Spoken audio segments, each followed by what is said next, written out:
Y'all know what it is.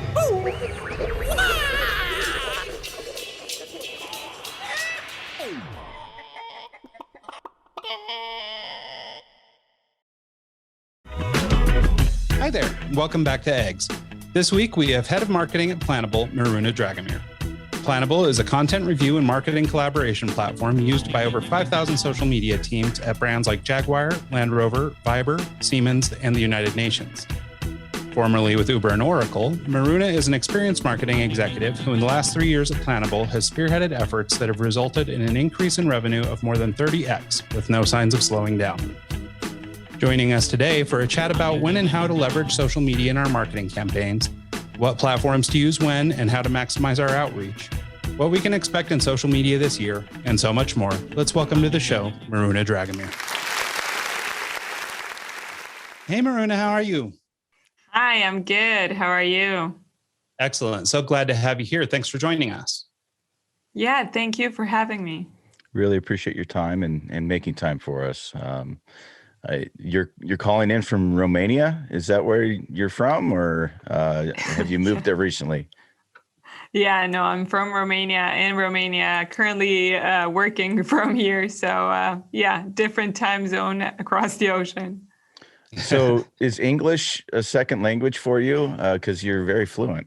Oh, thank you. No, I mean, yeah, it's taught in school from a very early age, but not a second language necessarily in Romania.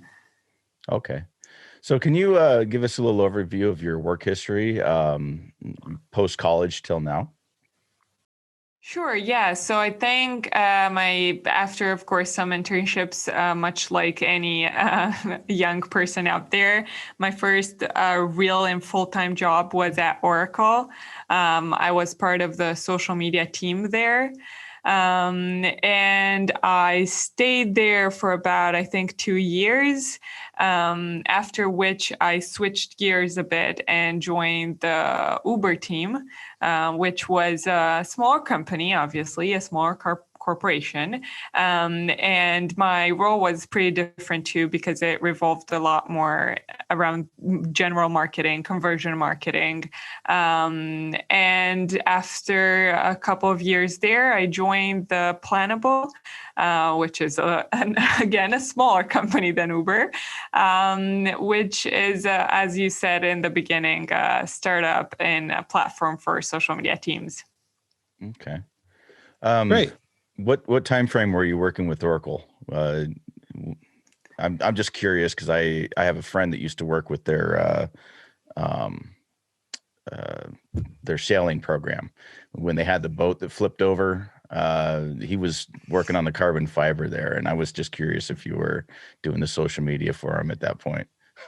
No, I was doing social media for the CX suite at Oracle, Okay. which is, I think, backup softwares for anything customer experience. It's funny because I know Oracle is the sailing team, and there's so much more. It's software, all sorts of stuff but for me, it's all about the boats. Yeah, I know what you mean. I think I received at some point a jacket that was for surfing, or I'm still not sure exactly what the purpose of it was, but it was pretty cool and looked pretty cool. So, Yeah. Well, cool. So do you mind, I guess, just talking about your transition into social media marketing? I mean, you have been a marketing executive for some time, but I think it was at Uber that you transitioned into social media. Do you mind talking about that a little bit? Well, yeah. So no, at Oracle, I really had a full-time job in social media. That was kind of my hands-on experience with the social media space. And there I was, it was a very big team, and it was split into the organic side of things and the paid or ads side of things. And it was an interesting experience because it was very centralized in a sense that we would collaborate, we would work with product experts because, talking about technology, you need to have all these stakeholders around you because you can't simply write what you think because you probably have no idea what you're really talking about. So that experience there was pretty revealing in the sense that we had about, I think, 20 stakeholders for each sub-brand that Oracle had. And we would meet up with people. We would have calls. We would talk over the content calendars and kind of try to gather feedback from all around. And yeah, that was my first grasp of social media. Then I transitioned. At Uber, I didn't really have a social media role. It was part of it, but it was a very hybrid role in that sense, much more like a startup. No one was really specialized in this one niche of marketing. And again, at Planable, I have a very hybrid role as the head of marketing here, but Planable is in the social media industry, and social media teams are kind of my audience as a marketer. So I speak to them from the experience that I've had at Oracle. Okay. So at Oracle, I think I read somewhere that your social media campaign comprised of a lot of spreadsheets and a lot of different things you're trying to track. And Planable is one of those things that it kind of takes care of all of that for you. Can you maybe tell us just a little bit about Planable and how it works and how maybe a company like our podcast could benefit from it? Yeah, sure. So, so that's kind of why I joined Planable with a lot of enthusiasm, because I really resonated with the mission and with what they had in mind when they built the platform. And I think, to give a bit of context first, how social media teams work at this moment in time is that a lot of them, before the actual publishing, there's a lot of behind the scenes going on. So because people need to create that content, they need to plan it. They usually do some content curation. So they need a place to dump links at some point. They need to coordinate between themselves, or as it was the case for Oracle, where you needed to talk to product experts or legal even, or other departments. And you would need to, most teams need to collaborate to gather feedback and then get approval and then finally publish it. And all of that at this point happens usually in a spreadsheet or Excel that kind of gets really sent around the organization in so many shapes or forms. It's either chat or email or phone calls or WhatsApp or whatever is at hand usually. And so Planable replaces that because it takes care of all that behind the scenes. So you have the one platform where you can create the content, you can plan it, you can really divide it, color code it, put labels on it, view it in a calendar, in a grid, and a feed, in whatever shape or form you want to view and plan your content. You can invite everyone involved and work with them on the content as you go. Get the approval on the same platform, and it's literally a tick that people can click, and then you can schedule it out. So it also takes kind of the copy pasting, because I think that's a big part of the problem at this point, because the collaboration does happen in the social media space, in the spreadsheets space, and then there's a lot of copy pasting from that spreadsheet to the actual publishing tools. Or the native platform. Nonetheless, that takes a lot of time, again, speaking from experience. Yeah, no, I think that's all great. And I mean, obviously this sounds like a very comprehensive platform, but I wonder if we'd take a step back and sort of get into some definitions. We're throwing around the term social media or social media marketing pretty wildly or pretty loosely, but this platform you're talking about, can you maybe sort of describe the type of user that might need something like this? Sure. So it's usually any team that is larger than one person. A one-man show could use Planable, but I don't think, it's not essential for them to have a very complex tool at hand. So as long as you manage a brand, for example, you have the podcast, you too might build content for it, and you may have other people that help out with the content. I'm thinking that, I don't know, do the video editing or the audio editing, and that choose snippets of content that they could use to repurpose across social media for the next month, let's say.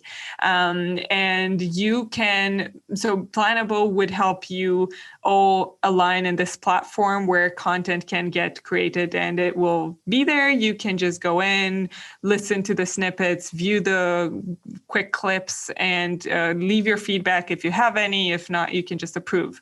So it's really for anyone that needs this kind of common space to work on together. And it's the kind of platform that is very much focused on collaboration. So the more collaboration happens, the more value you get out of using Planable. Okay, yeah, that makes a lot of sense. You mentioned conversion marketing earlier, and that's something that I've heard a little bit about, but I don't know much about it. Can you define that for us? What is conversion marketing and how do you track it? Yeah, so I think, it's a name that I often choose. I think it's really, at a grand scheme of things, it's about growth marketing, which is, it's marketing that's more applied to the tech space, and it likes to kind of distance itself a bit from traditional marketing, because it's less about spreading the word as much as possible. And there's this expression, spray and pray, that can be familiar to a lot of, for the, traditional way of doing marketing. And so growth marketing is a lot about doing things targeted and very in line with wherever people are across the funnel or loop, because those are, again, other theories going around.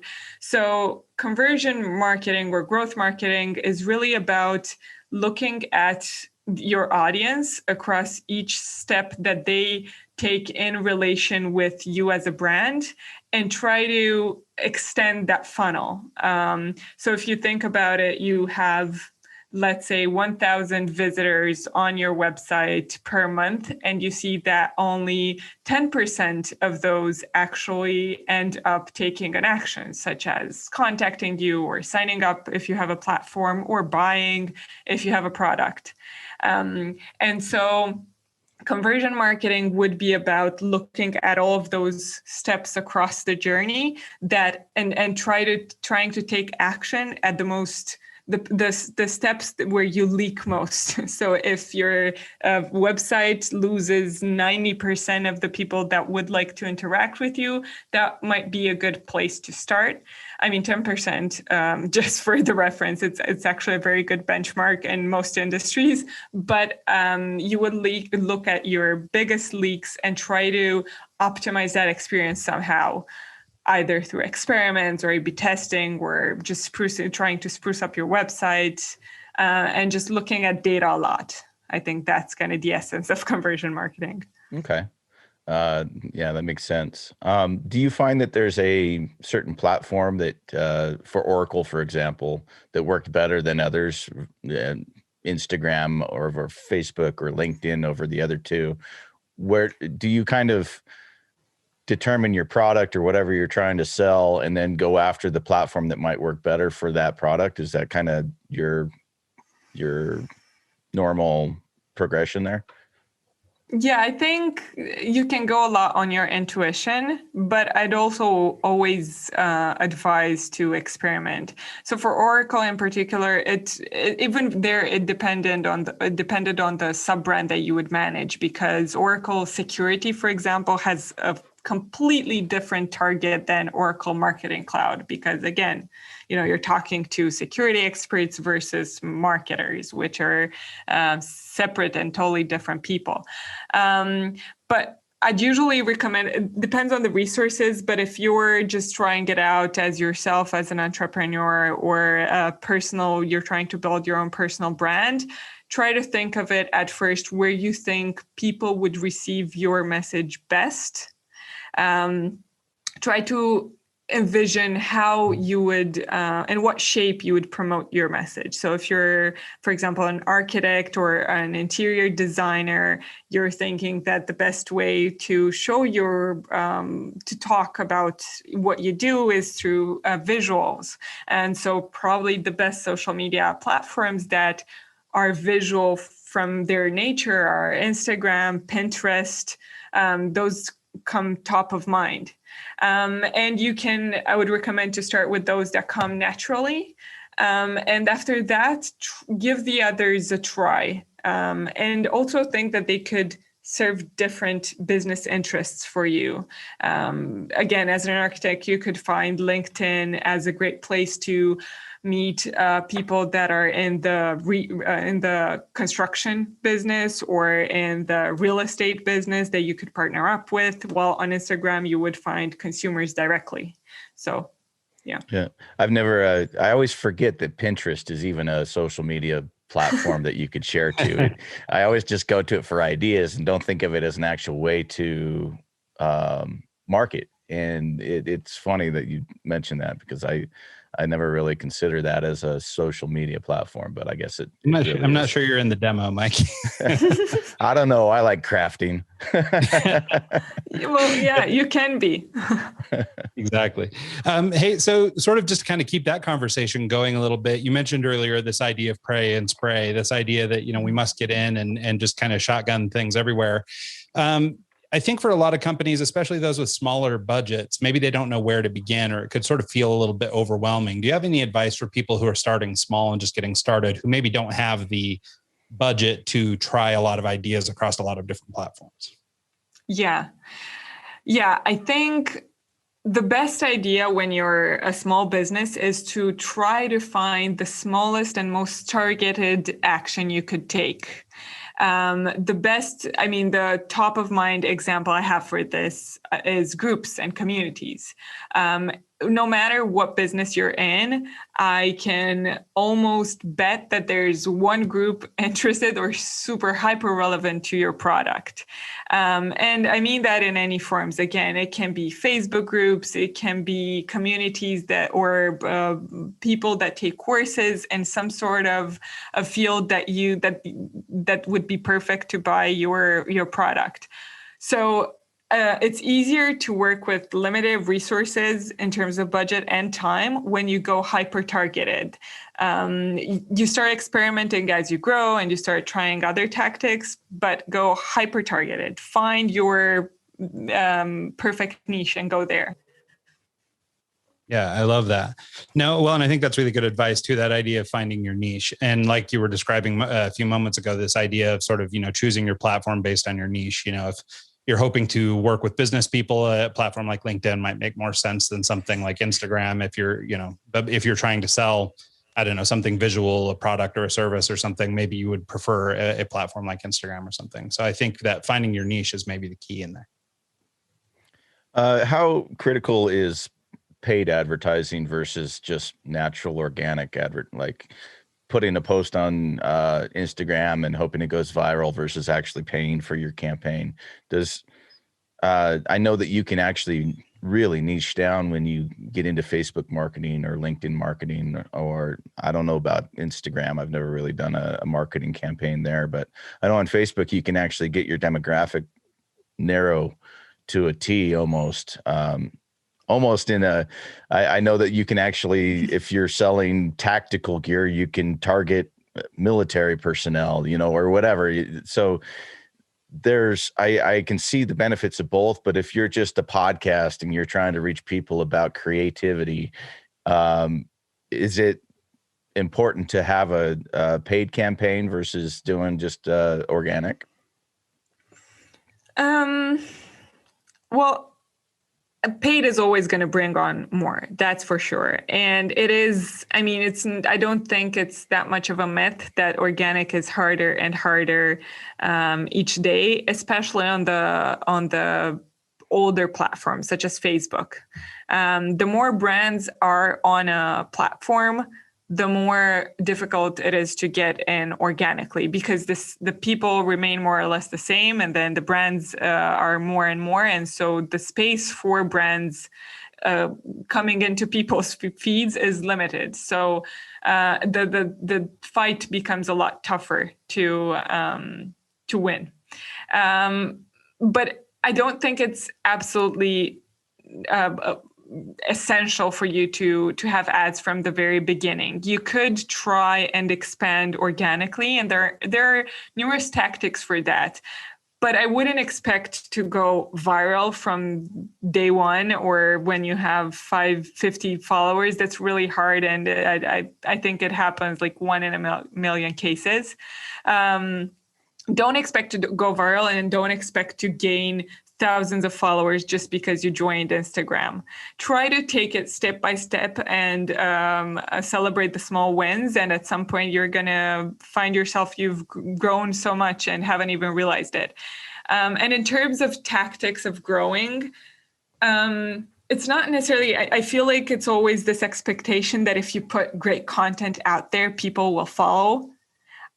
I think that's just not how it works. People don't simply find great content. It either comes up in their feed, and yes, if it is great, they will follow. But if it doesn't come up in their feed, they're not going to know about your amazing content.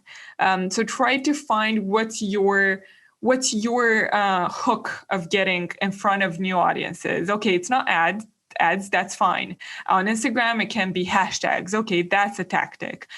Tagging is always a great tactic to get in front of new audiences. You have a podcast. I have an audience. I'm not an influencer, but I have some followers.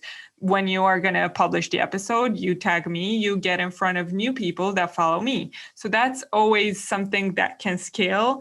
And all of these small tactics, partnering up with other small businesses, taking advantage of other influencers or just normal businesses, followers, is always a good idea to slowly but surely grow. I like that. Lots of times people will jump on Instagram or Facebook and just, in your words, spray and pray, just like and follow a bunch of people. Is that a good, like hire the bot and pay the bot to go and follow 10,000 people? Is that even worthwhile, or is that just a waste of time? Well, you can do it. But if you do it, you have to do it smart. First of all, just following random people is surely not going to work. And it doesn't really matter if you're going to get follow backs from other bots, for example. I like that. You need to even if you do that, even if you do it in an automated way or manual way, you should follow other people. That's for sure. And you should find audiences that you think you think would like your content. The easiest way to do that is just to go to a competitor or media that is followed by your audience. You sell your broker, you sell stock. So you're going to look at Financial Times followers, right? That's just the top of mind example. So those followers would probably are more likely to be interested in whatever you want to talk about. Go targeted there as well. I would start manually. And if you do choose to do it automatically, just be very safe about it, because they will ban your account, and that doesn't really happen with a lot of notices in advance from what I've heard, and you cannot get it back. So be very, very careful about just how great you want to scale. Also, following like 1 million people and having 100 followers in return is, again, not a great look. Yeah, I agree. Actually, back in the day, I used to do some concert promotion for bands, and it was back in the MySpace days, and that's back when the bots would actually work. But now I don't think it really works that well. So it's just kind of, back then, like, you could target Phoenix and you could target, 18 to 25 and follow a band and add all their friends on MySpace and tell them about a show coming up. And I think it worked to an extent back then, but I don't think it applies the same now. It's just so saturated and everyone's on Facebook or Instagram. And by doing something like that, it actually, in my opinion, I think it hurts you. How important is the relationship that you develop with your fans or people you follow, commenting on their page, liking things? Does that help exponentially, or is that something that just is nice and you're just getting a better follower out of that? Or does it actually help your growth on Instagram and LinkedIn or Facebook? Yeah, I think it really depends on the platform and the purpose. I think on LinkedIn, that's amazing if you have the time and resources to do that, because it does take time. I mean, to comment on someone's post, you need to be a bit relevant. You need to read the post at least. You can't just go and say, great, on everyone's content. So you have Thumbs to be up. a bit, yeah, it's amazing. Oh my God, you're so smart. Liking is not useful, actually. No, that is too. But if you want to comment, you're going to have to do it with a bit of, actual effort put into it. So I think on LinkedIn, that's amazing because it does help. It helps from a sales perspective. It does help you to grow that personal brand and build your authority across the community that you're in. As a brand, I guess it depends on, it depends on the platform. Twitter is good for getting into conversations, but even then, not all brands are received with open arms. Yes, tell us what you think. A lot of them are just ignored because it's always, you're always going to have a stamp of, oh, they're a brand, they're not a person. As you should try to get in and try to be as less salesy as possible when you try to not interrupt conversations. That's, I think, goal number one. Okay. Yeah, no, I think that's great. I wonder if we couldn't maybe sort of pivot a little bit. And as we're thinking about, based on all the things we've been talking about, sort of our 2021 strategy for social marketing this year, can we go back to last year and sort of talk about, what we learned from 2020 and just sort of everything that went on and maybe sort of who some of the big winners were in social media last year?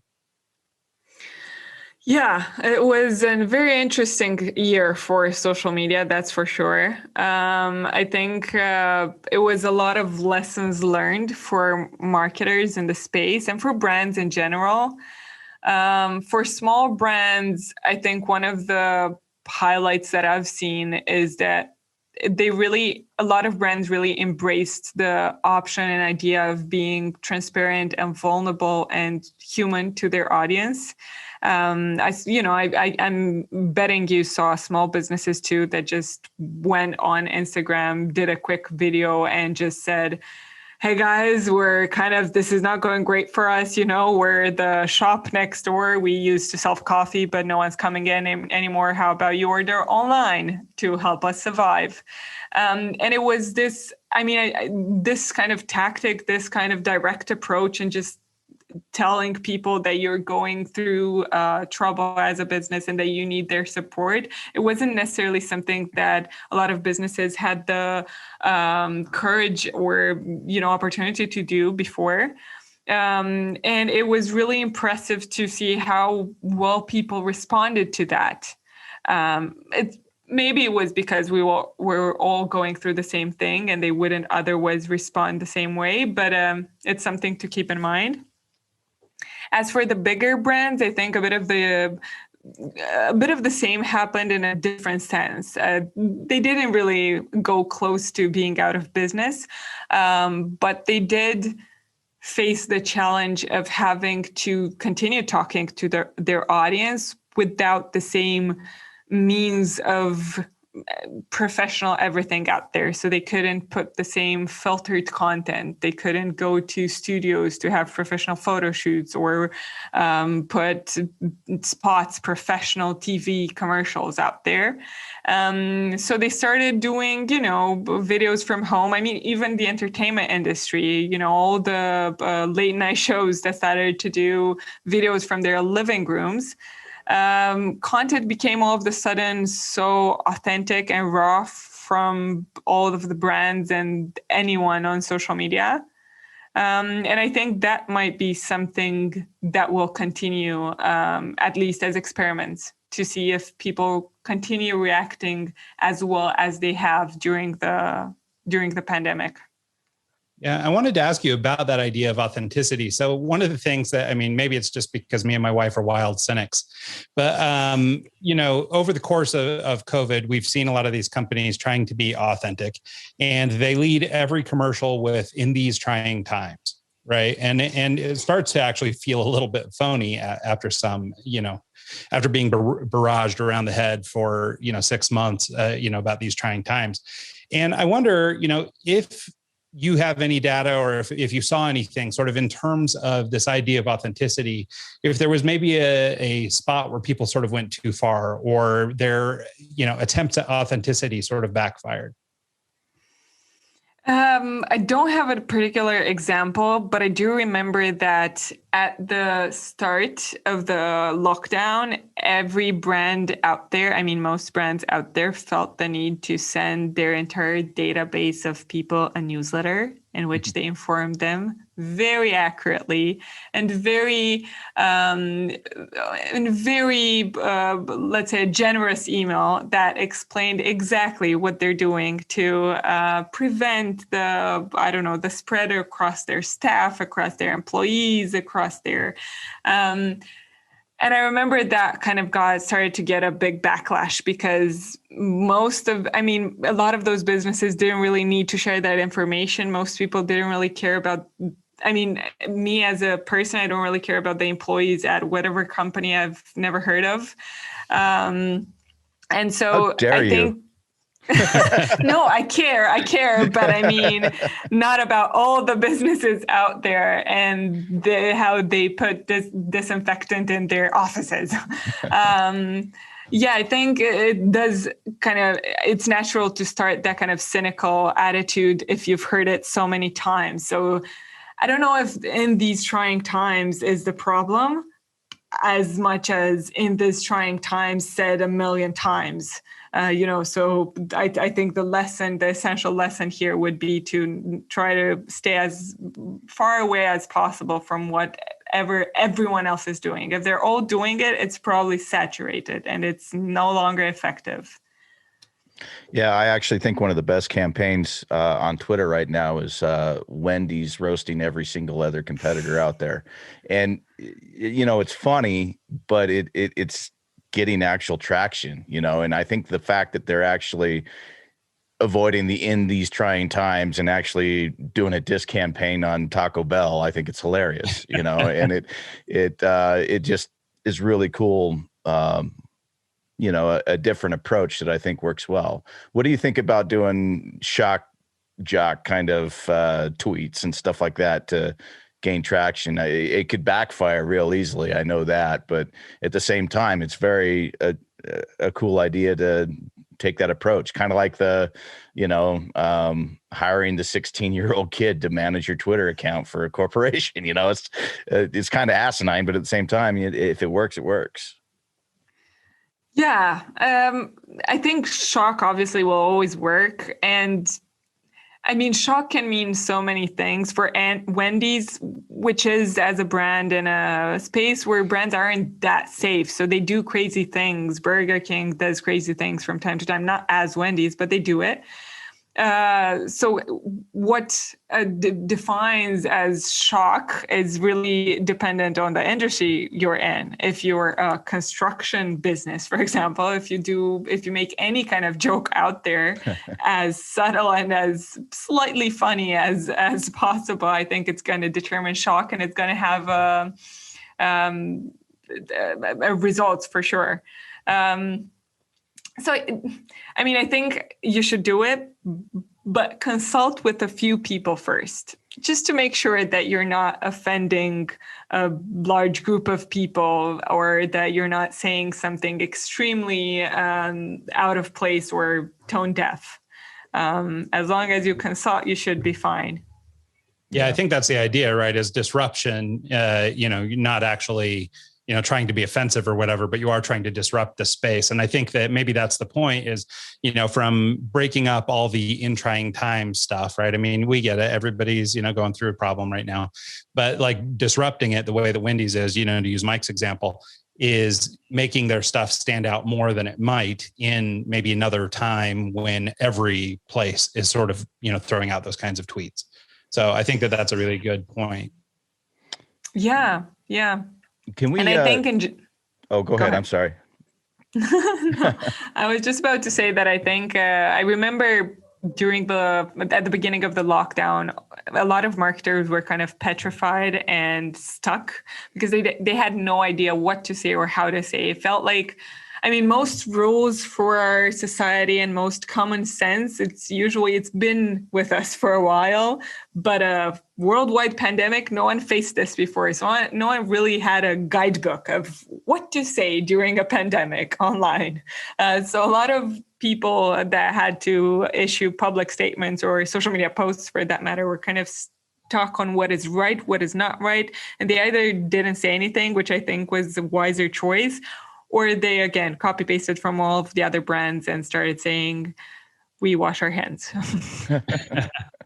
Well, yeah, no, I think that that's a really good point, because I think that there are so many people out there who just like, to your point, it was a pandemic. It's not something we're used to trying to market through. So it's, and we live in such kind of a funky time that, whether you say something or don't say something, there may be a reaction. So even if you just stayed out of the space and didn't say anything, then there's a group of people who might be offended by your lack of action. Where on the other hand, you've got, people who are being very overt and, running out with their in trying times ad. And those guys are being met with some sort of vitriol too. So it's such a hard time for a marketer, especially anybody who's trying to do stuff on a sort of, broad scale where you're trying to reach the masses, because you just don't know how people are going to react these days. Yeah. I would almost rather be in the position of say nothing rather than say the wrong thing. And, they can criticize all they want, but if you straight up say something offensive, that's out there, that's done. And if you just kind of bite your tongue and wait, it's probably better. Well, yeah. And to Maruna's point, I remember getting the CEO or the email from the CEO of Delta letting me know how things were going to be and, all the care that they were taking for their flight attendants and things like that. And, it is funny because that communication for sure could have just lived internally. Like there's no real reason for that to go, broad to everybody on the list. And so I think you're right, Mike, that maybe just saying nothing is maybe the better way to go. Yeah. Let's take a step back and talk about Planable a little bit more. Do they offer like a tool set for actually publishing? Can you integrate Instagram and Facebook and all that where everything's done, hit publish and it updates to your account? Or do you have to copy and paste and move everything from Planable into Instagram and publish from there? Oh, no, you can schedule directly on Facebook, Twitter, LinkedIn, and very, very soon, probably already done until the podcast is air on Google My Business. So that goes out directly. All you have to do is obviously create the content, put everything in there. You also get direct and immediate previews. So you see exactly how the post is going to look like. You can build different formats too. So if you're not extremely acquainted with all of the social media tips and tricks, you can build, for example, a carousel post and interact with it, show it to someone like your manager, and they can interact with it too and see exactly how it's going to show up on the platform when it's live. Then you can schedule it in advance and it will go out directly. And you also have these shortcuts. For example, you can have a setting that whenever you put the set date at the beginning when you create the post, and then if once it's approved, it should be automatically scheduled. So you can kind of take that out of your mind, the reminder that you have to go back in and schedule it or publish it or whatnot.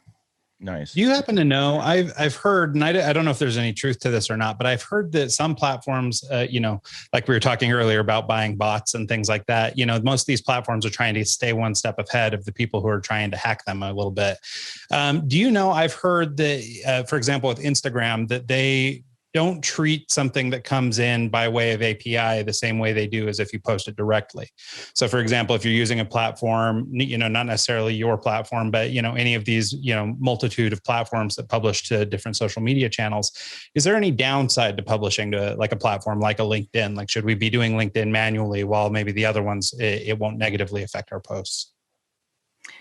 I've heard that myth a lot of times, and I know it's a real concern for many brands. From everything we've ever read on the subject, there has been no study whatsoever that actually shows that being true. We've had no complaints from any customers so far that they saw a drop in their reach or engagement, because I think that's the main concern, that it will show it less often than it normally does. We have a lot of users and customers, and they never see that drop. So I tend to think that it's a myth, again, considering that it's never been proven, and they never issued a statement saying that. And to be honest, there's no interest for them to do that. They build that API. They give access to that API. It's not hacking or anything. It's the legal and official way to post. So I don't think that's something to worry about. Yeah, no, that's great. That's really good news. Because I had heard that too. And it's funny how those myths will propagate, right? Everybody has an idea for how the algorithm will treat whatever piece of content you put out there and stuff. So it's pretty funny. But I imagine guys like you guys are, more on top of it than your average consumer. So that's good to hear. Well, I honestly think no one really knows how the algorithm works, and that's for sure. You just kind of guess Mr. Link. Spray and pray. So you mentioned Google My Business, and that's one platform I've never even done. Can you tell us a little bit about it? Is it just creating your company page and getting your company on Google Maps and then posting on there? Is that pretty much what that is? Yeah, basically. It is. It's really, really important for local businesses. It is rumored to be effective for other businesses too, because it might have an SEO impact. I am not 100% sure of that fact, but for local businesses, it's essential, because it creates your record, the record of you being in a specific city. It shows that, stats show that people usually search for keywords such as a cafe in London or a shoe shop in Brooklyn, and these kinds of searches really will help you extend on your customer base. But besides that, it does have a social media aspect to it, and that's the actual posts. And the posts are there to give updates to people about your schedule, about your promotions. If you have any events going on, you do have the option to create either just updates, or you have the option to create events where people can see that they're going to happen. They can save them. And you have the option to create promotions too. So if you're running a sale on your shoes or on your services or on your, double latte, you're able to post that there. And when people do that kind of search of cafes in London, they're going to see your promotion. So they're going to be more likely to come visit your store directly. And it also has a huge part of reviews in it. And that does impact a lot on how high you're going to be shown, besides relevancy and location, so how close you are to the person searching it. Reviews also count for a lot.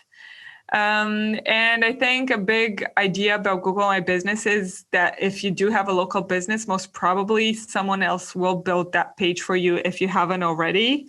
And it's going to be very lacking in content and details, and it will not look very say for professional for other people, because most contributors will just create a page with no photo, of small caps, not even an official title. And so it's good to simply take ownership of that page and try to maintain some consistency to it. Okay, I like that.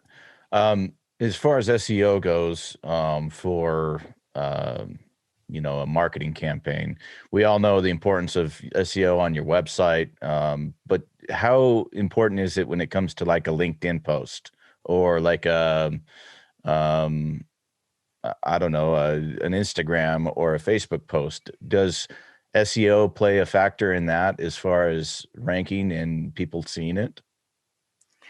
And it's about search. So it depends on the behavior of people on each platform. On Instagram, I know the behavior of searching for things is actually quite often and common. But on Instagram specifically, people search for hashtags. So the hashtag part of your copy is the most important one. And it's that kind of takes research, because it's just much like an SEO on your website. It's rarely the search that you would expect people to have. So you have to look at either competitors and see what hashtags they use, and see if there's a high search there or a high number of posts there. There are tools on Google that kind of give some sort of stats around hashtags. So try to really you should build kind of a general stack of hashtags that you almost always use, and then some that are specific. So if you're a shoe store, you probably use shoes all the time, and shoes in New York, or yellow shoes, or sports shoes, or whatever. But then you would have some specific hashtags for products or posts that are out of the regular tone. And on Twitter, that's important too, the hashtag part. On LinkedIn, I'm not sure people search as much. I haven't read any statistics. Maybe they do. But SEO is only relevant in that sense. On YouTube, however, SEO is extremely important, because YouTube videos show up and rank on Google too, and that depends on the searches on Google, and then you have the searches on YouTube. So that's a whole different area. Yeah, LinkedIn actually asks you for hashtags, so I would kind of assume that there's some sort of search feature in there, but what it's for, I'm not sure. There is. I'm just not sure. I'm just not 100% sure if people actually use it. Yeah. I mean, it's a focus group of one, but I can't think of having ever searched on there. It's always whatever's in the feed, and that's that. So that's an interesting observation. So I wonder, as we start to get near the end of the show, I wonder if we could sort of transition back to, we've come off 2020. It's been a crazy year. We learned a bunch of new stuff, but now we are planning for 2021. Hopefully we're, getting to the end of this pandemic. We're starting to resume sort of normalcy in terms of marketing and getting back to business. Can you talk about any sort of strategies or planning that we should be doing or taking advantage of, trends, things like that are happening in 2021 on social?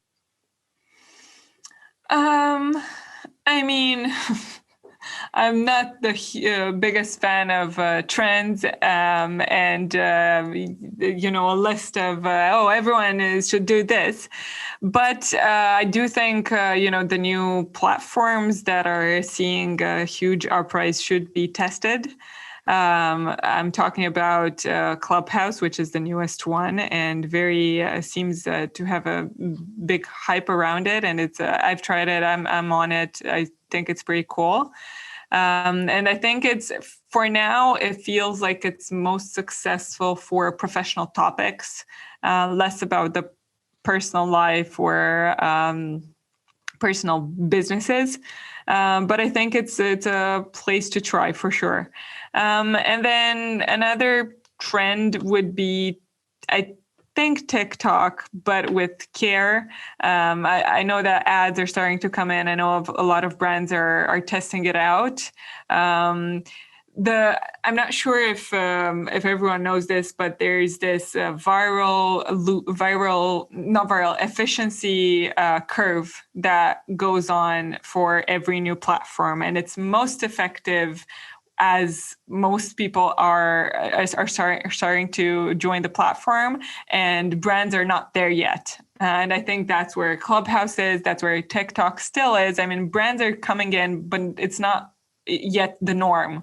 All brands have to be on Facebook, but not all brands have to be on TikTok just yet.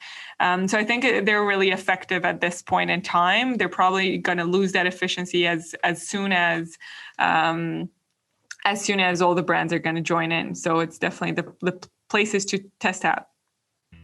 Yeah, we actually interviewed a guy about a month ago, DJ Scooter, who was actually making his TikTok video. He's trying to follow trends in TikTok that he sees and is actually designing his content specifically for what is trending.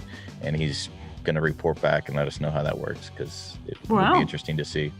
But yeah, anyways, thank you for your time. Really enjoyed this conversation. Can you tell people where they can reach out and how they can get in touch with you if they have any questions or want marketing help? Sure. Yeah, you can reach out on LinkedIn. I think it's the best place. You've heard me talking about it so far. I'm on there a lot, and I'm very careful about all of my connections and messages. So reach out there. Perfect. Great. Yeah, and I was going to say, where can people get more about Planable too? Yeah, you can find out about Planable, everything about it on our website. That is planable.io. And I think we also have a dedicated coupon if you want to test it out. That is eggs30, and if you use it when you upgrade, you're going to get 30% off for the first 3 months. Oh, thank you. Really appreciate that. Yeah, no, that's amazing.